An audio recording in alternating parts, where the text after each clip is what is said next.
Filmes de guerra sempre aparecem em lista de melhores filmes de todos os tempos. Apocalipse Now, Platoon, O Resgate do Soldado Ryan, entre outros, sempre são citados. Mas um específico supera todos esses na minha opinião. A ideia do clássico Vai e Veja surgiu quando seu diretor, Elem Klimov, lia o livro Out of the Fire, também conhecido como I Am From a Fiery Village. Nomes esses, traduzidos do bielorrusso, eu não sei ler e nem pronunciar isso. Em português poderíamos traduzir como Eu Sou da Aldeia Ardente. E o conteúdo do livro consiste em várias entrevistas com sobreviventes, principalmente mulheres e crianças na época, do genocídio da Alemanha nazista contra a União Soviética, quando centenas de aldeias bielorrussas foram incendiadas e a maioria de seus habitantes tristemente assassinados. Enquanto lia e relia, o Elem Klimov percebeu que grande parte do mundo não conhecia a tragédia vivenciada pelos habitantes daquelas aldeias, e decidiu fazer um filme sobre, mesmo sabendo que seria muito pesado. E agora eu vou fazer um breve resumo da história e depois uma análise sobre essa obra de arte.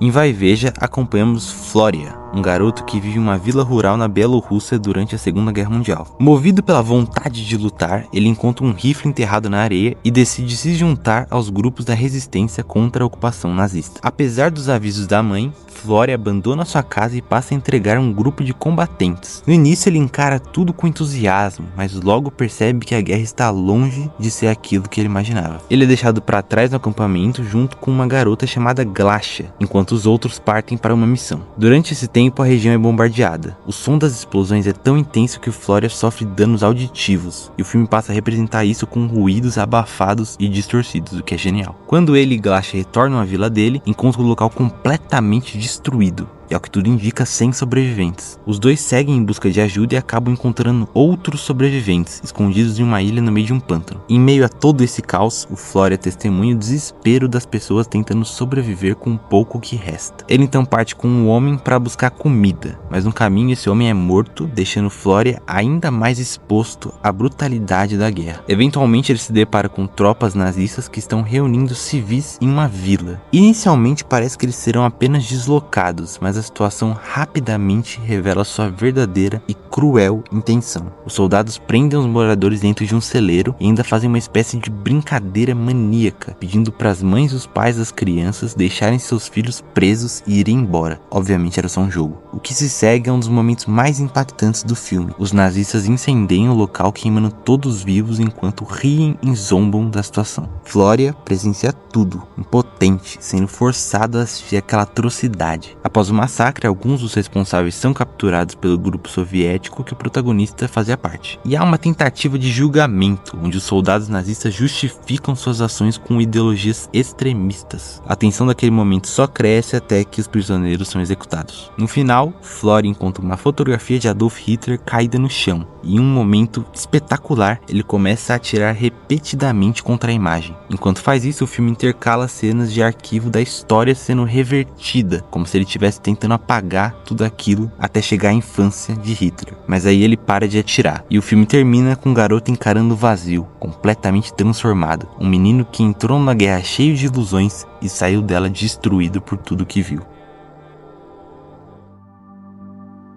Cara, de todos os filmes de guerra que eu assisti, esse foi o que com certeza mais me impactou. Tudo o que é mostrado é muito real e te transporta diretamente para aquela época. A atuação desse ator é a melhor que eu já presenciei em todos esses anos que assisto filmes. E o mais impressionante, nem ator ele era. O diretor, o Elem Klimov, afirmou que queria um garoto simples de 14 anos para fazer o papel. Eu imagino que seja para que as reações aos horrores que acontecem durante o filme sejam mais reais e menos atuadas. E o personagem é como se fosse o próprio telespectador da obra. Assim como Flória, nós começamos a assistir normal e aos poucos vamos sendo destruídos psicologicamente. Inclusive até o rosto dele aparenta ser de um velho no final do filme. Provavelmente foi maquiagem, mas ficou perfeito. Eu não consigo pensar em outro personagem para ser protagonista. Tinha que ser esse moleque animado com a possibilidade de ajudar na guerra e descobrindo o que ela é de verdade. A direção do Klimov tem papel importante nessa realidade que o filme transmite. Sequências longas, sem cortes, acontecem várias vezes e aumentam o nosso desconforto. É como se ele te obrigasse a encarar aqueles horrores da guerra. Fora a imersão que os sons causam, aquele monte de tiro, gritos e as explosões, tudo muito ensurdecedor. E uma sacada muito inteligente da direção é que após algumas explosões o áudio fica mais abafado, como se os ouvidos do protagonista estivessem entupidos. E agora eu vou falar sobre a cena mais impactante e pesada do filme, que eu tenho a impressão que o filme inteiro foi pensado depois dessa cena. O incêndio da igreja, que foi improvisada dentro de um celeiro, representa as mais de 600 aldeias belorrussas que foram destruídas na vida real pelos nazistas. Óbvio que nunca sentiremos o terror que os habitantes sentiram, mas uma parte dele a gente sente assistindo essa cena do filme. Tropas de soldados rindo da desgraça dos aldeões, aqueles gritos altos e desesperados, e a igreja lotada de gente toda espremida, enganadas pela promessa de alimento. Quando aquele soldado pede para os pais deixarem as crianças dentro da igreja e irem embora, dá um negócio ruim, porque a gente sabe o que fizeram com aquele local. Esse é o nível da maldade humana. A gente se pergunta como os seres humanos conseguem chegar a esse nível de maldade, porque a maioria ali não tinha transtorno nenhum não, viu? Muitos eram vistos como os normais pela sociedade e cometeram essas atrocidades. Isso me fez lembrar daquela filósofa Hannah Arendt, que criou o conceito da banalidade do mal, que em resumo rápido pro vídeo, é como se a maldade dos nazistas tivesse virado rotina, algo normal de ser praticado, um instrumento de trabalho. E eu vejo muito desse pensamento em Vai e Veja, e principalmente nessa cena. A normalidade com que eles falam as maiores atrocidades possíveis é muito bizarro. Vai e Veja com certeza foi o filme mais anti-guerra que eu já vi, que é um retrato importante para nunca esquecermos o terror causados pelos regimes fascistas. E o final também é muito marcante. O Flory atirando no retrato do Hitler enquanto trechos da vida dele são retrocedidos, como se estivessem sendo apagados. Mas quando é mostrado um Hitler criança, o Flory para de atirar e chora, o que me leva a ter aquele pensamento que muita gente já teve, eu tenho certeza. Se você tivesse a oportunidade de voltar ao passado e matar o Hitler ainda criança, você faria? Por um lado é só uma criança inocente, mas por outro se tornará um dos maiores vilões da humanidade. Mas é isso, valeu.